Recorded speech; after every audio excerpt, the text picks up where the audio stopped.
नमस्कार, मेरा नाम है डॉक्टर सोनल शर्मा और आज इस वीडियो के माध्यम से हम बात करेंगे एक बहुत ही कॉमन प्रॉब्लम के बारे में, जो है कि बहुत सारे पेशेंट ये कंप्लेन लेके आते रहते हैं कि मैडम हमारे दांत के नीचे मसूड़े पर एक फुंसी हो गई है या छाला टाइप का हो गया है, जो बड़ा होता है और इसमें दर्द होता है और फिर अचानक से ये पिचक जाता है, मवाद निकल जाती है तो दर्द बंद हो जाता है। लेकिन बात यहीं ख़त्म नहीं होती, ये कुछ दिन बाद फिर से बनने लगता है, फिर से ऐसे ही पिचकता है और फिर दिक्कत होने लगती है। तो ये क्या है, क्यों है और इसका क्या इलाज है, इसके बारे में आज इस वीडियो के माध्यम से जानते हैं। क्या होता है, हमारा दांत जो होता है, हमारे दांत में सबसे ऊपर इनेमल होता है, फिर डेंटिन और फिर पल्प। पल्प जो होता है वो हमारा वाइटल टिश्यू होता है। ये हमारे दांत को खून की सप्लाई देता है, यानी नर्व सप्लाई देता है। जब भी हमारे दांत में किसी प्रकार का इन्फेक्शन होता है तो हमारा जो पल्प है वो डैमेज होने लगता है और डेड हो जाता है, जिसकी वजह से तो स्टार्टिंग में तो पेशेंट को दर्द होता है इन्फेक्शन की वजह से। तो क्या करते हैं, पर्सन क्या करता है कि किसी केमिस्ट के पास जाके या डेंटिस्ट को भी दिखाता है, तो कहते हैं हमें तो सिर्फ दवाई दे दो, अभी हमें इलाज नहीं करवाना है। तो जब ये दवाई खा लेते हैं तो उस दवाई की वजह से कुछ टाइम के लिए ये दर्द रुक जाता है और थोड़ा आराम मिल जाता है, लेकिन यहाँ इन्फेक्शन सही नहीं हुआ है। लेकिन कुछ दिन बाद ये इन्फेक्शन और धीरे नीचे जाने लगता है, मतलब पेरियोपाइकली जाने लगता है, दांत के जड़ की तरफ जाने लगता है और वहाँ जाके मवाद इकट्ठी हो जाती है। जब ये मवाद इकट्ठी हो जाती है, इसे पेरियोपाइकल एब्सेस कहते हैं। जब ये मवाद इकट्ठी हो जाती है तो क्या करती है, ये मवाद दांत की जड़ के चारों तरफ जो है वो प्रेशर डालती है, जिससे पेशेंट को दर्द फील होता है। और पेशेंट को दर्द फील होता है तो वो केमिस्ट के पास जाके या डेंटिस्ट के पास जाके दवाई ले लेता है, जिससे पेशेंट को दर्द में आराम मिल जाता है। पर ये इन्फेक्शन ठीक नहीं होता है अगर पेशेंट इस कंडीशन में इलाज नहीं करवाता है।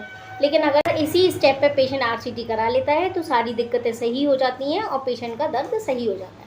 बट पेशेंट इलाज कराता नहीं है तो ये इन्फेक्शन, ये मवाद क्या करती है, बोन के जरिए ये मवाद रास्ता बना लेती है निकलने का, जिससे ये फुंसी या कहें छाला टाइप का या कहें साइनस बन जाता है।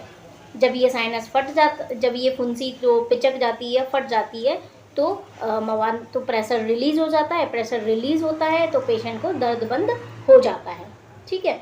बट अगर पेशेंट इसी हालत में, पेशेंट यहाँ तक भी अगर आरसीटी करा लेता है तो सारी चीज़ें सही हो जाती हैं, बट पेशेंट फिर भी इलाज नहीं कराता है तो फिर और जो इन्फेक्शन है वो और बढ़ता है और हमें स्पेस इन्फेक्शन हो जाता है, जिसमें गाल पे एक्स्ट्रा स्वेलिंग आ जाएगी।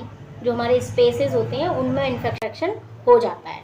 जब पेशेंट इलाज नहीं कराता है तो फिर स्पेस इन्फेक्शन हो जाता है, जिसमें एक्स्ट्रा ओरली स्वेलिंग आ जाती है, सेलुलाइटिस वगैरह। तो पेशेंट को जब इन्फेक्शन होता है, जब स्टार्टिंग में ही होता है इन्फेक्शन, दर्द होने लगता है, पेशेंट को आरसीटी करा लेनी चाहिए। अगर पेशेंट आरसीटी नहीं कराता है तो दिक्कतें और बढ़ती जाती हैं और इन्फेक्शन आपका बढ़ता जाता है। कई केसों में तो इतना होता है कि मवाद इतनी ज़्यादा बढ़ जाती है, प्रेशर इतना ज़्यादा मवाद का बढ़ जाता है, उस प्रेशर की वजह से दांत हिलने लगता है।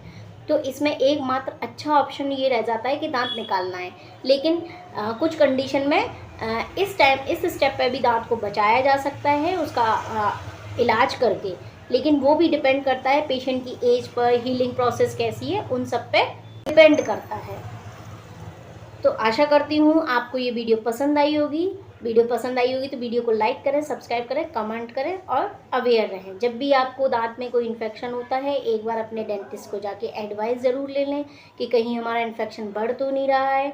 सिर्फ दवाइयाँ नहीं खानी है, आप दवाइयाँ खाते रहेंगे तो इन्फेक्शन जो हो गया है वो चीज़ें नहीं हटती हैं, वो एक इरिवर्सिबल प्रोसेस होती है, वो तो आपको इलाज करवाना ही पड़ता है। दवाइयों से सिर्फ ये फ़र्क हो सकता है कि आपका दर्द बंद हो सकता है, कुछ टाइम के लिए इन्फेक्शन थोड़ा रुक सकता है, लेकिन जो हो गया है वो नहीं जाता है।